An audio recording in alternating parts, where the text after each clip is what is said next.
Hello बच्चों, welcome back. आज के लेक्चर में हम डिस्कस करने वाले हैं applications of Kohlrausch law. Last lecture में अच्छे से डिटेल में कोलरॉश लॉ आपको पढ़ाया गया था। अब आते हैं इसकी एप्लीकेशन पर, जिससे क्वेश्चन बनता है।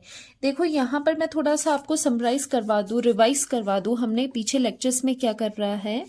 जब भी हम स्ट्रॉन्ग इलेक्ट्रोलाइट का वेरिएशन देखते हैं कॉन्सेंट्रेशन के साथ, या फिर आप कह सकते हो डाइल्यूशन के साथ, अगर इस साइड पे कॉन्सेंट्रेशन वेरी कर रही है, इंक्रीज कर रही है, तो इसके रिवर्स में डाइल्यूशन इंक्रीज करेगा। Because dilution and concentration are inversely proportional. जितना ज्यादा डाइल्यूट सॉल्यूशन होगा उतनी ही उसकी कॉन्सेंट्रेशन डिक्रीज करेगी। ये चीज आपको पता है। अगर हम ये ग्राफ देखें with lambda M molar conductivity, तो हमने क्या देखा था, इस तरह का ग्राफ आता है। अब यहां पर जो ये वाला पॉइंट है, this is called lambda M naught. Infinite dilution पे molar conductivity at infinite dilution. Infinite dilution क्यों है? क्योंकि आप देख पा रहे हो जैसे ही हम इस साइड जाते हैं, इस साइड डाइल्यूशन इंक्रीज कर रहा है, तो इस पॉइंट पे आके ये डाइल्यूशन बहुत ज्यादा हो जाएगा, मतलब ये इन्फिनिट हो जाएगा और कॉन्सेंट्रेशन यहां पर 10 to 0 बिल्कुल एक्सट्रीमली लो हो जाएगी, मिनिमम हो जाएगी, कॉन्सेंट्रेशन लो हो जाती है और डाइल्यूशन इन्फिनिट होती है। तो यहां पर आप देख पा रहे हो स्ट्रॉन्ग इलेक्ट्रोलाइट के केस में आपने यहां पर एक्सट्रापोलेशन से ये पॉइंट निकाल दिया कि इन्फिनिट डाइल्यूशन पे लैम्डा एम की क्या वैल्यू है फॉर द स्ट्रॉन्ग इलेक्ट्रोलाइट, वो आपका ग्राफ से इजीली आ जाता है। लेकिन what about the weak electrolyte? Weak electrolyte का अगर आपको ग्राफ याद हो, कैसे बनता था, लैम्डा एम मोलर कंडक्टिविटी और रूट सी कॉन्सेंट्रेशन के साथ कैसे वेरिएशन था, पहले इस तरह से आया और यहां पर एकदम से इंक्रीज हो गया, बिल्कुल स्टीप इंक्रीज, यहां पर आपको शार्प इंक्रीज देखने को मिलता है वीक इलेक्ट्रोलाइट के केस में। ये चीजें आप पढ़ चुके हो। अब यहां पर मुझे बताओ, क्या आप एक्स्ट्रापोलेट कर सकते हो? एक्स्ट्रापोलेशन क्या यहां पर हो सकती है? बिल्कुल नहीं, बिकॉज यहां पर दोनों ही लाइंस एक दूसरे के पैरेलल है, ये कभी भी एक दूसरे को मीट नहीं करेगी।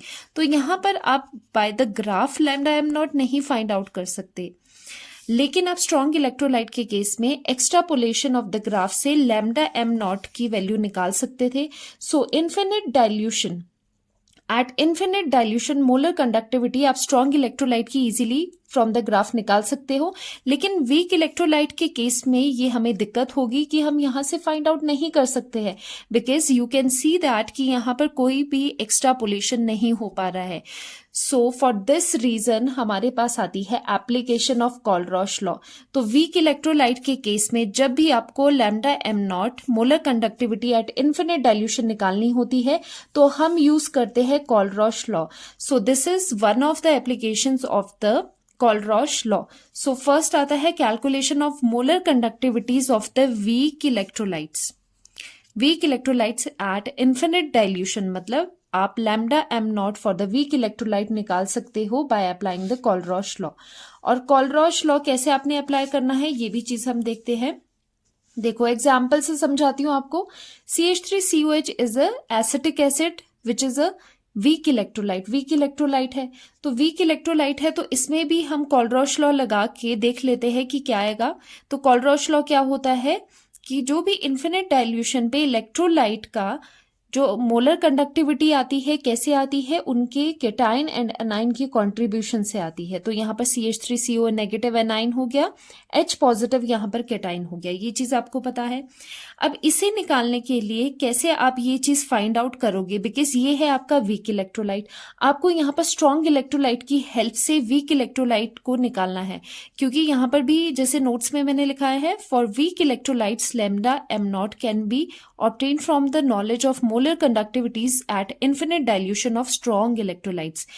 That means कि हम weak electrolyte की molar conductivity at infinite dilution निकालने के लिए, lambda m naught निकालने के लिए हमें जरूरत होती है स्ट्रॉन्ग इलेक्ट्रोलाइट्स की मोलर कंडक्टिविटी की। अब कौन से स्ट्रॉन्ग इलेक्ट्रोलाइट लेने हैं? वो लेने हैं जिससे ये फॉर्मूला बिल्टअप हो जाए।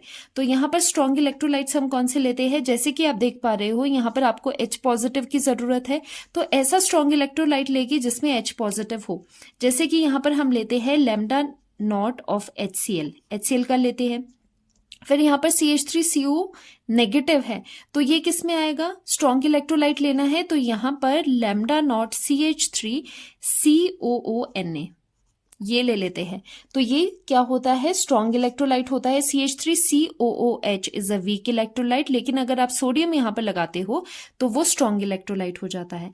फिर साथ में इस Na को और इस Cl को हमें हटाना है, तो इसके लिए हम यहाँ पर यूज करते हैं NaCl। तो ये तीनों ही क्या है, ये तीनों ही स्ट्रॉन्ग इलेक्ट्रोलाइट्स है। तो अभी आपको देखने को मिलेगा किस तरह से बाय यूजिंग स्ट्रॉन्ग इलेक्ट्रोलाइट्स हम वीक इलेक्ट्रोलाइट की molar conductivity at infinite dilution निकाल पाते हैं, वो भी बहुत इजीली। तो तीनों में हम कोलरॉश लॉ लगा देंगे। कोलरॉश लॉ क्या कहता है कि इसे जस्ट आपको आइंस में स्प्लिट करना है। तो H पॉजिटिव है यहाँ पर, तो lambda naught of H positive plus lambda naught of Cl negative यहाँ पर आ जाएगा। नेक्स्ट में lambda naught of CH3COO negative plus lambda naught of Na positive. Lastly lambda naught of ion क्या है, यहाँ पर Na पॉजिटिव है और दूसरा Cl नेगेटिव है। तो इनमें हमने ब्रेक कर दिया। अब यहाँ पर लेट्स से कि इसकी वैल्यू कुछ A है, कोई भी एक वैल्यू मान लेते हैं इस पूरे की। Lambda naught of HCl A है और CH3CONA के लिए B है वैल्यू। ये वैल्यूज एज्यूम कर लेते हैं हम, जस्ट आपको समझा रही हूँ, बाकी न्यूमेरिकल में तो आपको बिल्कुल पर्टिकुलर इसकी वैल्यू गिवन होगी। तो ये इसकी वैल्यूज है। सो this is equation number 1, this is second and this is third. अब आपको क्या करना है, आपका मोटिव क्या होता है, आपका मोटिव ये है कि आपको CH3COH की मोलर कंडक्टिविटी निकालनी है इन्फिनिट डाइल्यूशन पे। तो उसके लिए क्या चाहिए, CH3CO नेगेटिव चाहिए इंडिविजुअली इसकी, और H पॉजिटिव की मोलर कंडक्टिविटी चाहिए, और इन दोनों को आपने सम अप करना है। तो क्या है, इन तीनों इक्वेशन से आप ये वाली इक्वेशन निकाल सकते हो, बिल्कुल निकाल सकते हो। देखो यहाँ पर आपको क्या क्या चीजें चाहिए वो देखिए। यहाँ पर आपको CH3CO नेगेटिव चाहिए, मतलब ये चीज आपको चाहिए, ठीक है। मैं इसे अंडरलाइन करती हूँ। H पॉजिटिव चाहिए तो H पॉजिटिव कर लिया। दैट मीन्स ये दोनों चीजें तो हमें सम में चाहिए ही चाहिए। तो दोनों को हम सम अप कर ले तो कैसे रहेगा, 1 + 2 कर ले तो ये दोनों इक्वेशंस एड अप हो जाएगी, दोनों की मोलर कंडक्टिविटीज एड अप हो जाएगी ना। अब यहाँ पर द प्रॉब्लम इज कि Na positive and Cl negative कहीं पर भी पिक्चर में हमें नहीं चाहिए। तो इसके लिए क्या करोगे, इसके लिए इन दोनों चीजों को आपको माइनस करना होगा। तो थर्ड इक्वेशन को आपने माइनस करना होगा सो दैट ये Na positive Cl negative cancel out हो जाए। तो यहाँ पर हमें क्या समझ आ रहा है, हमें तीनों इक्वेशंस के साथ करना है कि फर्स्ट एंड सेकंड को हमें प्लस करना है सो दैट ये दोनों चीजें प्लस में आ जाए जो आपको एक्चुअली रिक्वायर्ड है। ये एक्स्ट्रा चीजें है Cl negative and Na positive, ये नहीं चाहिए। तो जो थर्ड इक्वेशन है उससे माइनस कर दो बाकियों को, तो आपके पास ये चीजें आ जाए। सो हमने करना क्या है, फर्स्ट इक्वेशन सेकंड इक्वेशन को प्लस करना है और माइनस करनी है थर्ड इक्वेशन। तो इसमें क्या आ जाता है, सो फर्स्ट इक्वेशन में HCl था, तो HCl के क्या कॉम्पोनेंट्स है, lambda naught H positive plus lambda naught Cl negative था, ये फर्स्ट वाला है, प्लस सेकंड में था CH3CONA, तो lambda naught of CH3COO negative plus lambda naught of H positive, ये दोनों चीजें होगी। अब इनमें से आपको क्या करना है, इनमें से आपको माइनस करनी है थर्ड वन। तो थर्ड वन क्या थी, थर्ड वन थी NaCl की। सो माइनस कर लेंगे lambda naught of Na positive and lambda naught of Cl negative, ये आप इसमें से माइनस कर दोगे। तो यहां से जब आप माइनस करते हो तो यहां पर देखो क्या क्या चीजें कैंसिल आउट हो रही है। Na पॉजिटिव यहां पर नेगेटिव में है, यहां पर नेगेटिव में है, सॉरी यहां पर H पॉजिटिव नहीं होगा, यहां पर Na पॉजिटिव होगा क्योंकि ये CH3COO Na है। तो दोनों में क्या है, नेगेटिव एंड पॉजिटिव है, दोनों कैंसिल आउट हो जाएगा, ये दोनों कैंसिल आउट हो जाएगा आपस में। Cl नेगेटिव का साइन क्या है, नेगेटिव है यहाँ पर Cl नेगेटिव पॉजिटिव है, तो क्लोराइड की मोलर कंडक्टिविटी कैंसिल आउट हो जाएगी। अब आप यहाँ पर देखोगे क्या रिमेनिंग चीजें रह रही है, H पॉजिटिव की lambda naught of H positive रह रहा है और साथ में lambda naught of CH3COO negative रह रहा है। और यही तो हमें चाहिए, यही तो हमारा एम था, क्योंकि हमें लैम्डा नॉट ऑफ CH3COOH कैसे चाहिए था, lambda naught of H positive से और lambda naught of CH3COO negative से। तो यहाँ पर भी हमने प्रूव कर दिया। अगर हम ये चीजें अप्लाई करते हैं इक्वेशंस के साथ कि फर्स्ट टू को प्लस कर दे और लास्ट वन को दोनों से माइनस कर दे, जो इनका सम करके आएगा लास्टली उसको 3 से हम माइनस कर ले, तो वहां पर जाके ये चीजें आती है। रिमेनिंग रहता है H पॉजिटिव की मोलर कंडक्टिविटी, CH3CO नेगेटिव की कंडक्टिविटी। तो क्या हम लिख सकते हैं कि लैम्डा नॉट ऑफ CH3COOH कैसे आ सकता है कि फर्स्ट क्या था HCl की मोलर कंडक्टिविटी को प्लस कर दो CH3COO Na की मोलर कंडक्टिविटी से, और इन्हें फिर माइनस कर दो मोलर कंडक्टिविटी ऑफ NaCl से, तो जाके ये वाली इक्वेशन हमारे पास आ जाती है। और जैसे कि पीछे मैंने लिखाया है इक्वेशन के सामने कि इसे हमने A लिया है, इसे B लिया है और लास्टली इसे C लिया है। वैल्यूज है, सिर्फ एग्जाम्पल के लिए लिया है, यहाँ पर प्रॉपर वैल्यूज आपको गिवन होगी क्वेश्चन में। So can we write it as A + B - C, so this will be our answer. जो भी कॉरेस्पॉन्डिंग वैल्यूज होगी वो पुट कर लेना यहाँ पर और आंसर आ जाएगा। तो कहने का मतलब है यहाँ पर हमने क्या देखा, आपको निकालना था एसिटिक एसिड का molar conductivity which is a weak electrolyte. Weak electrolyte की आपको मोलर कंडक्टिविटी निकालनी थी, वो ग्राफ से नहीं आ पाती। ग्राफ से क्यों नहीं आ पाती? क्योंकि ग्राफ से यहाँ पर एक्स्ट्रापोलेशन से लैम्डा m नॉट नहीं आ रहा है। स्ट्रॉन्ग इलेक्ट्रोलाइट के केस में तो एक्स्ट्रापोलेशन से काम हो रहा था, वीक इलेक्ट्रोलाइट के केस में ये ग्राफ से नहीं फाइंड आउट हो पा रही थी। तो इसके लिए हमने हेल्प ली किसकी? कॉलरॉश लॉ की, और स्ट्रॉन्ग इलेक्ट्रोलाइट्स में हमने कॉलरॉश लॉ लगाया और अकॉर्डिंगली हमने इक्वेशंस को प्लस माइनस करा, और जो हमें डिजायर्ड चीज चाहिए थी उसके अकॉर्डिंग यहाँ पर वैल्यूज को प्लस माइनस कर दिया। तो with the help of strong electrolytes we can find out lambda m naught for weak electrolytes. So this is one of the application of Kohlrausch law. यहाँ पर क्या लगा है? कॉलरॉश लॉ लगा है। तो इस पर हम क्वेश्चन भी करेंगे नेक्स्ट लेक्चर में। अभी सिर्फ आप एप्लीकेशन देखिए क्या क्या है। Second one is determination of degree of dissociation of weak electrolytes. जैसे कि आपको पता है कि वीक इलेक्ट्रोलाइट्स के केस में डिग्री ऑफ डिसोसिएशन हम निकालते थे। डिग्री ऑफ डिसोसिएशन क्या होता है? अल्फा। अल्फा से इसे रिप्रेजेंट करते हैं। इसका फॉर्मूला क्या होता है?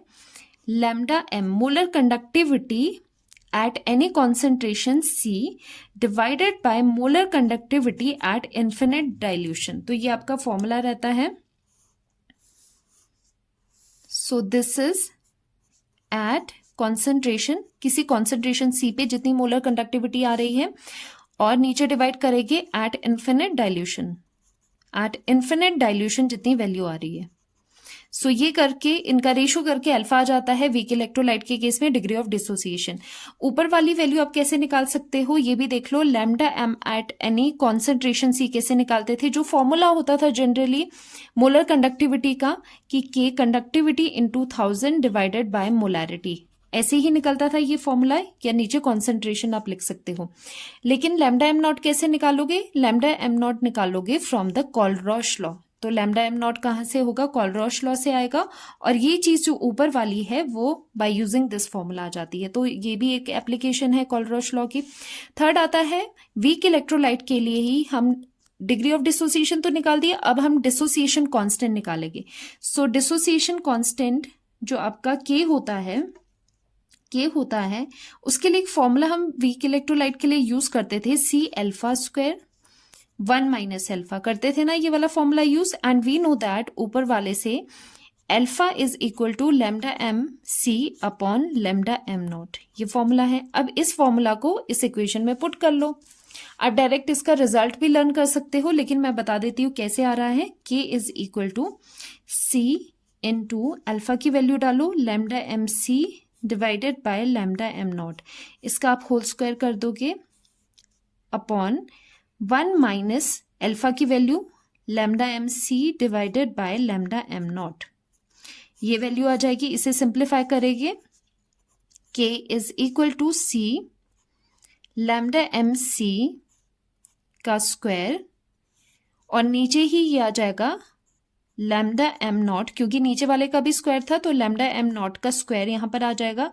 ब्रैकेट वाली वैल्यूज हम सिंप्लीफाई करेंगे lambda m not minus lambda m C, और नीचे डिवाइड में आ जाएगा लैम्डा एम नॉट। तो यहाँ से लैम्डा एम कैंसिल हो जाएगा, एक लैम्डा एम कैंसिल हो जाएगा, तो मेन आपकी जो वैल्यू आएगी यहाँ पर वो कितनी होगी, डिसोसिएशन कांस्टेंट के लिए सी, कॉन्सेंट्रेशन साथ में करोगे लैम्डा एम सी का square divided by lambda M not, अंदर आ जाएगा lambda M not minus lambda M C. तो ये वाली आपकी वैल्यू आ जाती है डिसोसिएशन कांस्टेंट की। इसे लर्न कैसे करना है, कॉन्सेंट्रेशन पहले लिखना है, फिर लैम्डा एम कौन सा लिखना है, कॉन्सेंट्रेशन वाला, कॉन्सेंट्रेशन के साथ कॉन्सेंट्रेशन वाला और साथ में होल स्क्वायर करोगे। डिनोमिनेटर में दोनों वैल्यूज नॉट की रहेगी, लास्टली आपके पास कॉन्सेंट्रेशन वाला लैम्डा एम रहता है। तो इस तरह से आप फॉर्मूला यूज कर सकते हो, वेरी इजी। लास्टली एक और चीज हम डिस्कस करते हैं, कहाँ इसकी एप्लीकेशन लगती है, for determination of solubility of sparingly soluble salts. अब ये स्पैरिंगली सॉल्युबल सॉल्ट्स कौन से होते हैं, जिनकी सॉल्युबिलिटी बहुत कम होती है, जैसे कि AgCl जो कि एक स्पैरिंगली सॉल्युबल सॉल्ट है, इसकी सॉल्युबिलिटी बहुत ही कम है। जैसे आप कह सकते हो 0.0001 मोल ही डिसॉल्व हो पाते हैं 1 लीटर में, तो इतनी कम इसकी सॉल्युबिलिटी होती है, इसे आप स्पैरिंगली सॉल्युबल सॉल्ट कह सकते हो। ओके, सो यहाँ पर क्या होता है, अब देखने वाली ये बात है, जब इसकी सॉल्युबिलिटी बहुत कम होगी, 1 लीटर वाटर में 0.0001 मोल डिसॉल्व हो रहे हैं, दैट मीन्स आपके 1 लीटर वाटर में बहुत ही कम सॉल्ट है, डिसॉल्व फॉर्म में बहुत ही कम सॉल्ट है, जिसकी वजह से ऐसा सीन क्रिएट हो जाएगा, वो रिजेंबल किसको करेगा, जैसे कि इन्फिनिट डाइल्यूशन हुई है। क्योंकि अगर आप देखो इन्फिनिट डाइल्यूशन पे भी ऐसा ही सिनेरियो होता है कि बहुत ज्यादा जो आयंस है वो एक दूसरे से बहुत ज्यादा दूर है, दोनों में आयन आयन इंटरेक्शन कुछ भी नहीं होती, वो फ्रीली मूव कर पाते हैं। तो सेम यहाँ पर भी वही रेप्लिकेट हो रहा है, वही चीजें यहाँ पर सिमिलैरिटी देखने को मिल रही है। स्पैरिंगली सॉल्युबल सॉल्ट मतलब वहां पर सॉल्यूशन में बहुत ही कम मोल, 1 लीटर में अगर आप कहो इस तरह से 1 लीटर में बहुत कम ही मोल डिसॉल्व हो रहे हैं, तो दोनों जितने भी मोल वहां पर डिसॉल्व हुए उनके बीच की जो इंटरेक्शन है, जो सॉल्ट डिसॉल्व फॉर्म में है उनके बीच में कोई इंटरेक्शन नहीं है, वो रिजेंबल कर रहा है जैसे कि इन्फिनिट डाइल्यूशन है। तो स्पैरिंगली सॉल्युबल सॉल्ट के लिए तो आप ये ध्यान रखोगे, जब भी हम स्पैरिंगली सॉल्युबल सॉल्ट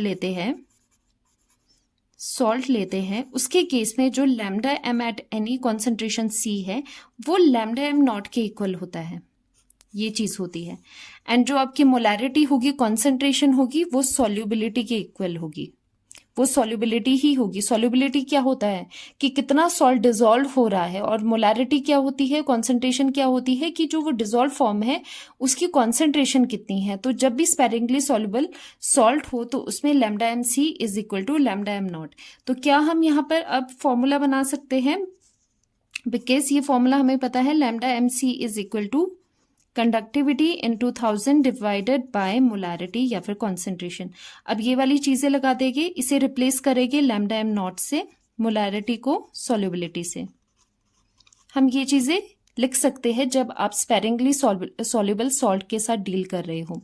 तो सॉल्युबिलिटी यहाँ पर नीचे आ जाएगी, तो सॉल्युबिलिटी हम यहाँ से निकाल सकते हैं, solubility is equal to K into 1000 divided by lambda M not. ठीक है, तो यहां से सॉल्युबिलिटी आप आराम से निकाल सकते हो। तो ये एप्लीकेशन आपकी होगी कि solubility for the sparingly soluble salt आप इजीली फाइंड आउट कर सकते हो अगर आपके पास molar conductivity at infinite dilution की वैल्यू है, आपके पास ये नॉलेज है, तो सॉल्युबिलिटी आप इजीली निकाल पाओगे। तो ये 4 एप्लीकेशंस है कॉलरॉश लॉ की, बहुत इंपॉर्टेंट है। तो चलिए अब इसे एंड करते हैं इस लेक्चर को। नेक्स्ट लेक्चर में अब पूरे क्वेश्चन हम डिस्कस करने वाले हैं कॉलरॉश लॉ पे। बहुत मजा आने वाला है, बहुत ही इंटरेस्टिंग इसके क्वेश्चन रहते हैं, बहुत इजी रहते हैं। जस्ट आपको देखना होता है किन चीजों को हम प्लस करें, माइनस करें, किस तरह से हम अपने डिजायर्ड रिजल्ट तक आ पाए। तो मिलते हैं नेक्स्ट लेक्चर में जिसमें हम क्वेश्चंस बहुत सारे डिस्कस करने वाले हैं, important questions. Bye bye, see you.